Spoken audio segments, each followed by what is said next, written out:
given the news that we now have a new England coach in Thomas Tuchel, a German coach, of course, so I thought it might be quite fitting to speak to someone that knows all about German football, knows all about Thomas Tuchel. A warm welcome to Raphael Honigstein, right? Or Honigstein. Honigstein, yeah. I tried my best. Thank you, Gary. I mean, I think it's only apt that you start to speak German properly now. Yes, das ist gut. Das ist gut. My first question about our new manager. How do we say Thomas Tuchel? Is it Thomas Tuchel or Thomas Tuchel? What is it? We need to get that right, don't we, for a start? Yeah, it's Thomas Tuchel. Thomas Tuchel. Tuchel. Yeah. Tuchel. The Scousers will find it easier to pronounce. I think they will. Did it take you by surprise? Yes and no. I mean, that's most of the time the answer in these things. But as soon as it became clear that the FA were determined to get a big name in rather than somebody who had to be English, then he was clearly the best candidate. Pep was not available. Klopp was not available. Where else can you go? Thomas Tuchel was a logical candidate. And he was really...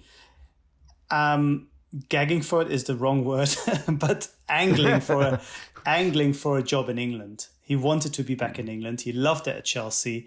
He kept on talking, even at Bayern Munich when he was boss there, how much he loves working with English players, how the dressing room mentality is good. Inverted in brackets is not as good in Germany, brackets closed. And I think he was so willing to listen when they came knocking that from that perspective, it did not surprise me at all. Yeah, and he'll look at that squad of multi-talented players, won't he, and think, I've got half a chance to win something, do something really special here. Yeah, 100%. It's not just that. I mean, the squad is wonderful, especially in the final third of the pitch. So much talent. But also, unlike at Bayern, unlike at PSG, unlike at Chelsea, unlike at Dortmund, where he had always issues at some stage with the people above him, there is no one above him that's going to say to him, we're going to buy this player, we're going to buy that player, we want you to play this guy, or that guy's out of contract, we want you to put him on the bench, or you know what do you think about buying this guy? None of these things that have rubbed him the wrong way, that have really bothered him in his recent jobs, apply. And I think that is the beauty of it. You have the full control. You don't like a particular player. He's not under contract. You just stop calling him up. If somebody upstairs doesn't like it, they're not going to say anything. It's all down to you. So I think he will absolutely relish that power that comes with being the one person and the only person that matters when it comes to the squad. Did he generally wrestle with those kind of problems, did he, at his previous clubs? I mean, we know it kind of fell out at Chelsea at the end, obviously at Bayern Munich as well, and PSG always brings its problems. Because he's quite volatile, isn't he? He is outspoken. He can be quite stubborn. He can be a little bit too honest for his own good at times. All these things came to the fore when there are differences in opinion on certain players. To just take Bayern as the most recent example, he was very vocal about wanting a holding midfielder bought for him. When Bayern didn't do that for whatever reason, he was left with the players he had to begin with. But having spent 2-3 weeks, sometimes months, talking about all the things they can't do and explaining why he needed somebody else. So as you can imagine, once you've done that, the trust, the relationship isn't quite the same with these players. And to a similar extent with the people above, when there are differences in opinion, Tuchel has been very vocal, didn't hold back at times, and that certainly was a big problem at Dortmund. PSG, he fell out with the sporting director, Leonardo, who admittedly tried to interfere on the training ground, which I don't think would have gone down with many. It'd gone down well with any coach, really. And Chelsea, it worked really well under the old ownership, and then the new ownership, which I think have their own issues, were far too overbearing, I think, for his taste, and that thing did not last. So international football might suit him. Let's go back to the start. What was his career in terms of being a footballer? He didn't play that often. He's not got too many games under his belt. Why was that? Like many of those coaches who come sort of out of nowhere, it's because he had to finish his career really, really early. He got a serious knee injury playing for Ulm under Ralf Rangnick originally. And had to start coaching, or wanted to become a coach early on in his 20s, and was given a bit of a break. He initially did some scouting, I think, and while studying for a degree and working in a bar in a pretty hipster place in Stuttgart with a hipster haircut, while he still had a bit more hair, he started coaching, and then quickly rose through the youth ranks, and then had an opportunity when Mainz fired their manager very early on into the season. The manager who had succeeded Klopp, incidentally, was suddenly promoted from the under-23s because he'd won the championship with them, and then became a really transformative manager at Mainz, then Dortmund, and the rest you know. Yeah, he's kind of a very similar path in some ways to Klopp. Yeah, I mean, Klopp was a legit second division player, played hundreds of games. So he had a proper career. But I'm talking in about terms of the coaching path, 100%. Yeah. He went from Mainz to Dortmund, but then from Dortmund not to Liverpool, but to Wembley via Paris and Munich. Yeah. And I remember talking to you about him when he was getting the Chelsea job, and you said something, I can't remember the percentages, but something like 60 or 70% genius and 30% lunatic, mad, whatever word, like volatile, whatever word you want to use. Does that still apply? That was a quote. I'm not sure percentages are quite right, but that was a quote from his biography that somebody had. They had talked to somebody who said those two things are kind of always present, and sometimes the percentages switch one way or the other. That was the quote, and I think there's some truth in it, because he can be, when he doesn't like a particular player, he can be very brutal, very harsh. Players getting banished from the team hotel on the day of a cup final if they're not in the squad, and things like that, where you think, okay, this is a bit extreme. There's some really funny old videos where he talks to a player at Mainz and tells him in front of the whole team, what is this football you're playing? This is not our football. I don't know what, you have a million ideas, but none of them are relevant to our football. And really gives him a massive dressing down. And so he has that edge to him, and can be a little bit cold-hearted, I think. That's fair to say. Yeah. The genius side of it, though, is that presumably the coaching and his kind of vision and imagination for football? I think so. I think he understands and sees football not far removed from the level that Pep Guardiola is at, where he looks at a game and sees the patterns and sees the things that most of us, certainly I, miss first time around. Maybe I have to watch this game 3 or 4 times and then I see it. These guys see it instantly.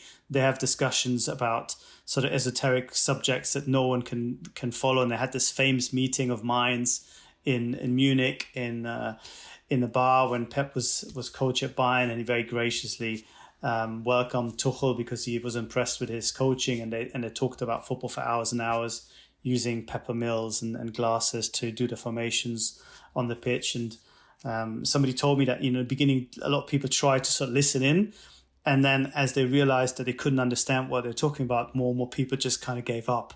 And in the end, there was just 1 or 2 left. So he definitely has, I think, a feel and understanding of the game that is up there with the elite coaches.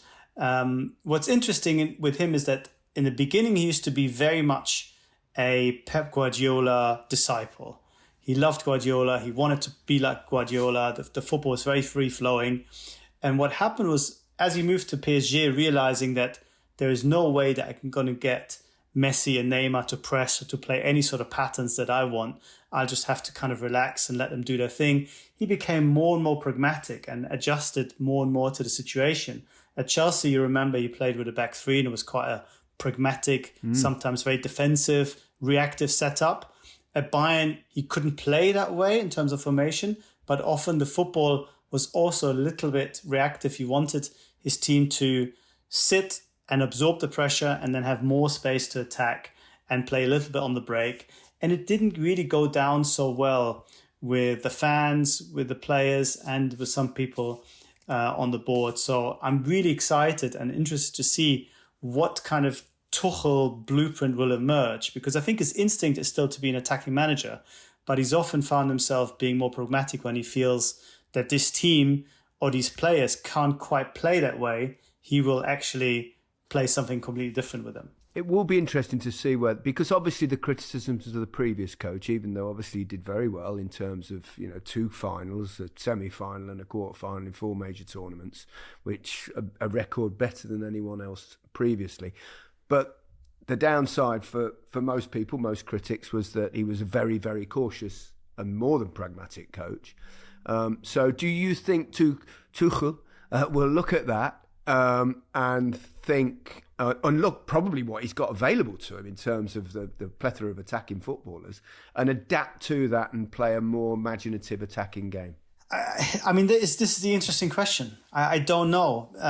He could well feel that, this imbalance that England have, they're so top heavy with all the talent being on one side of the pitch, that the solution is not to have them all play, but actually to have few of them play and make some tough decisions and leave some of those performers out, but have more stability and play a more balanced game or pragmatic game. Or he might feel the opposite. He might say, we can only play this particular way with this team. But the interesting thing at Bayern was that he felt, because he doesn't have a holding midfielder, you can't play this expensive passing game because every counter-attack, they kill you. And now we see Bayern without him, with basically the identical team, playing this Guardiola type football under company. And people are saying, we can't quite understand what Tuchel was on about. In the end, it became a self-fulfilling prophecy because, as you know, sometimes when coaches don't get their way, the board will say, well, thank God we didn't let him buy all these players because we got rid of him and now we would have stuck with the players. But he can say, well, I never got my players. I never had a real chance of playing the football I wanted to, which goes back to the earlier point. He's not going to have a problem.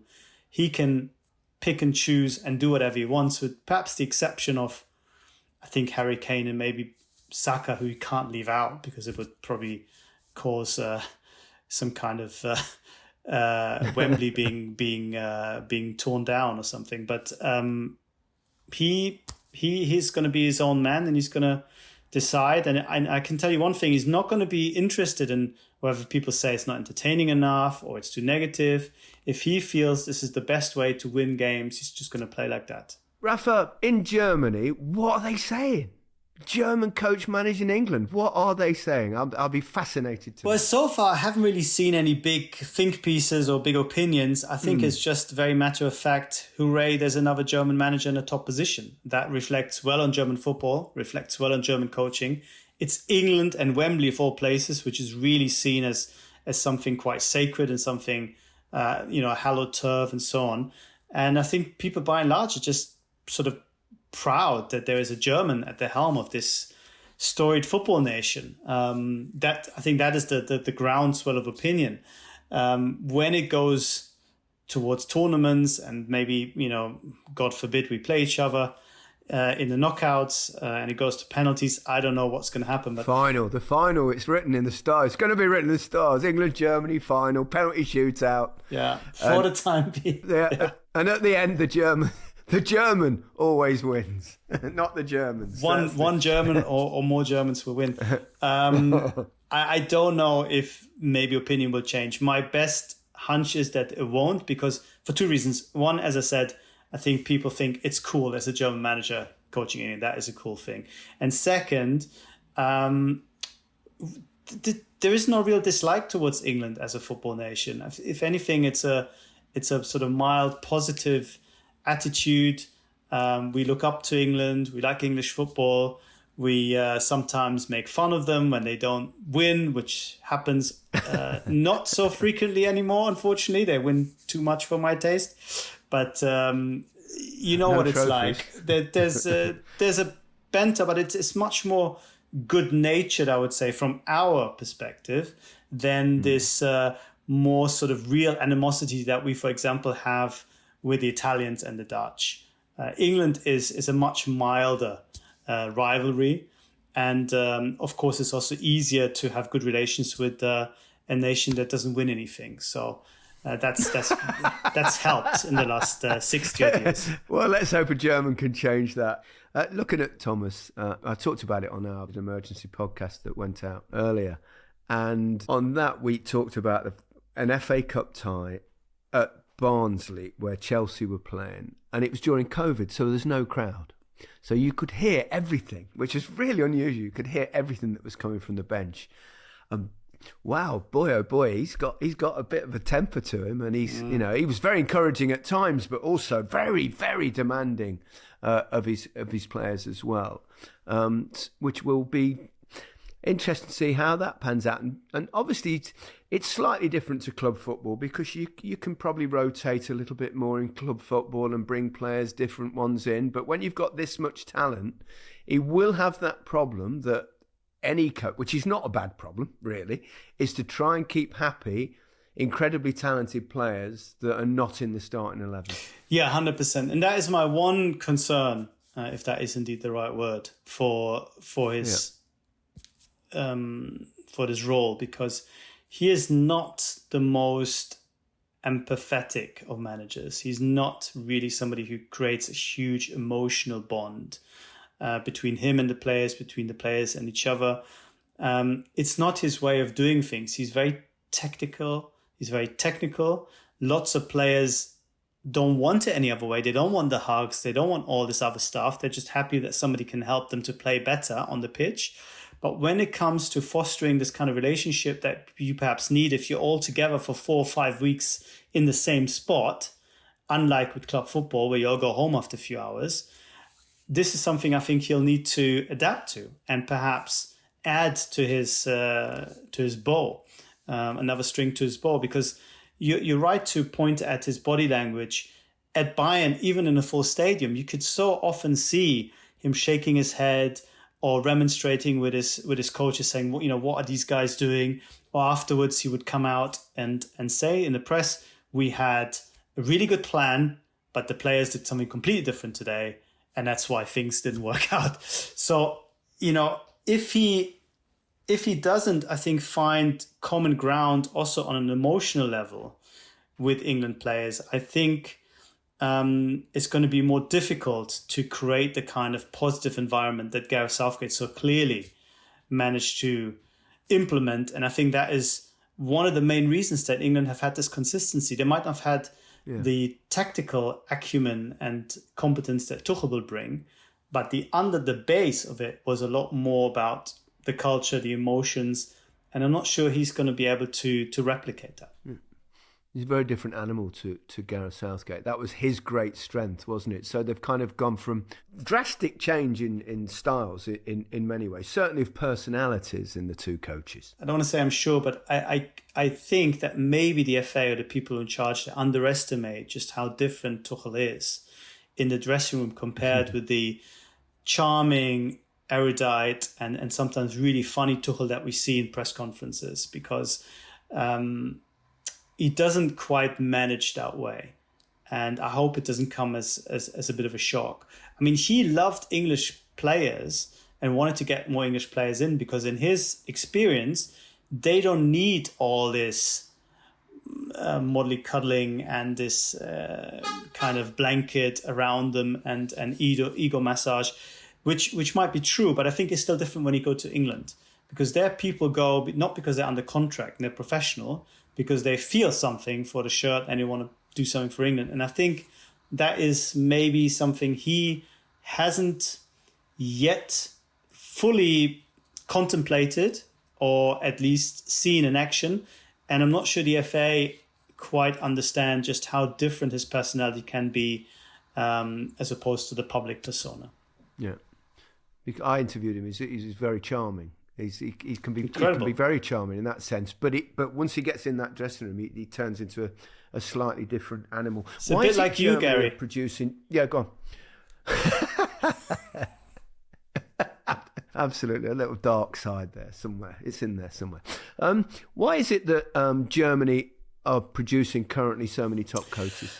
I think there's a few reasons for this. First of all, we have a system that allows coaches to succeed. What I mean by that is you can be an under-23 coach and then you'll be given the chance to actually coach a Bundesliga side. Without that chance, Tuchel might still be somewhere in the under-23s.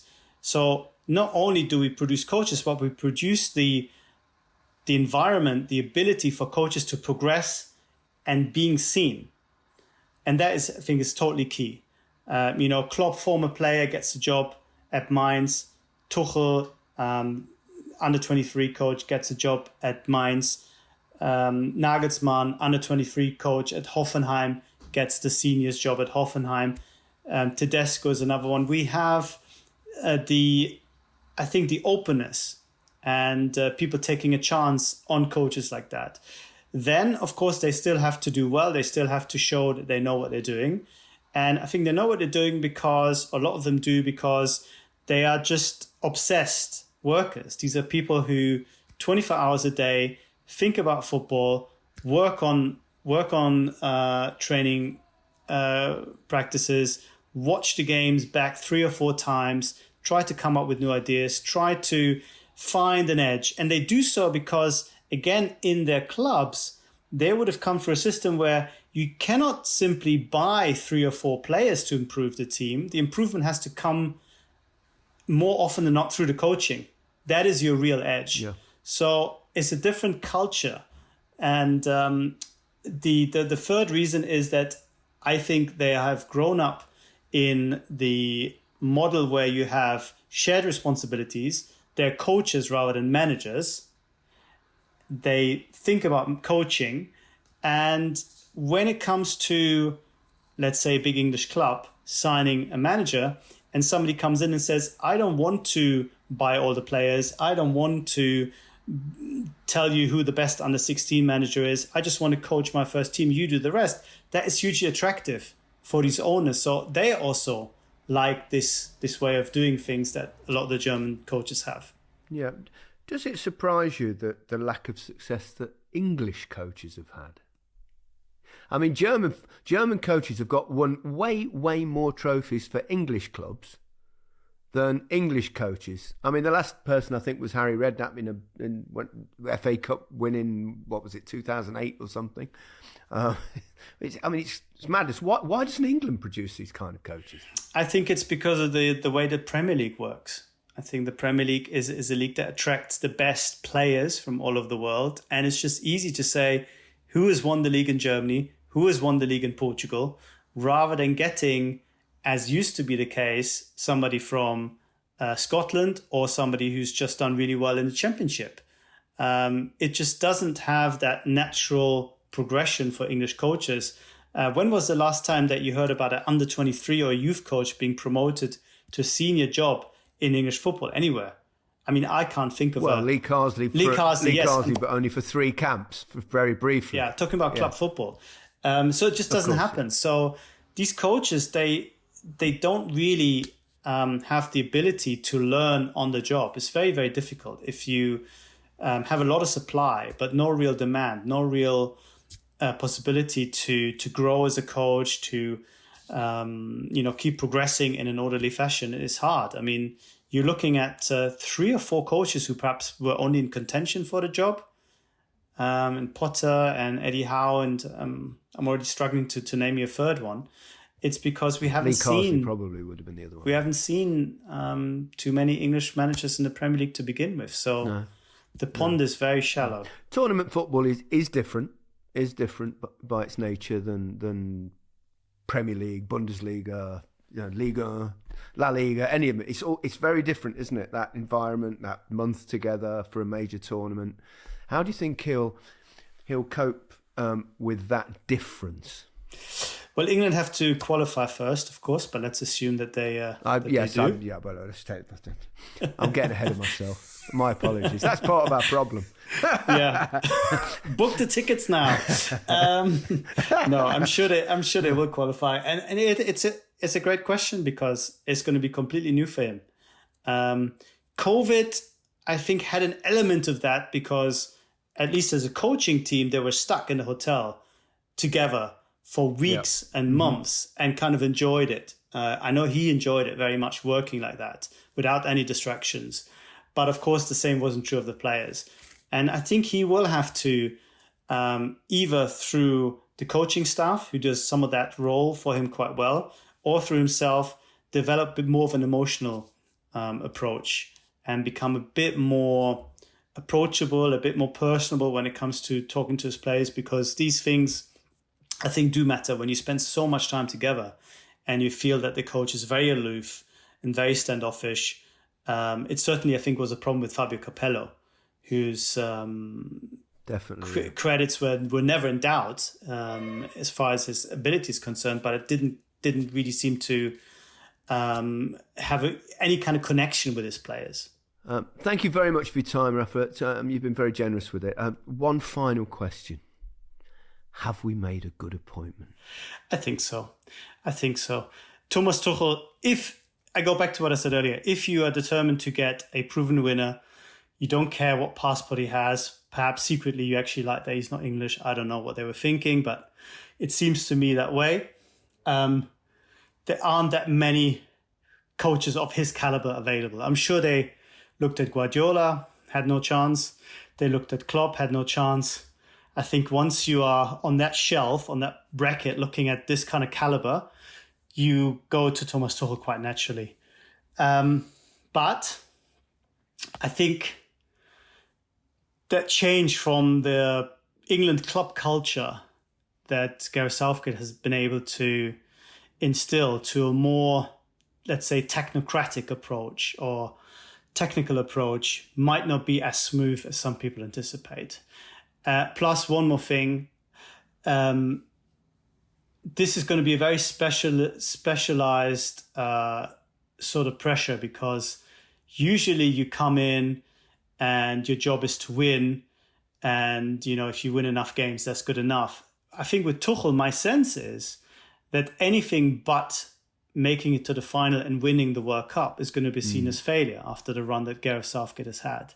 And I think that makes it very difficult for any coach. If the difference between success and failure is winning effectively the World Cup, or at least making it to the final, then that doesn't leave you a lot of room for errors. So it's going to be pretty hard, I think, despite England's wonderful talent. It's win or bust. It's win or bust. We'll see how it goes. Rafa, thank you so much. Dankeschön. Sehr gerne. Goodbye, everyone.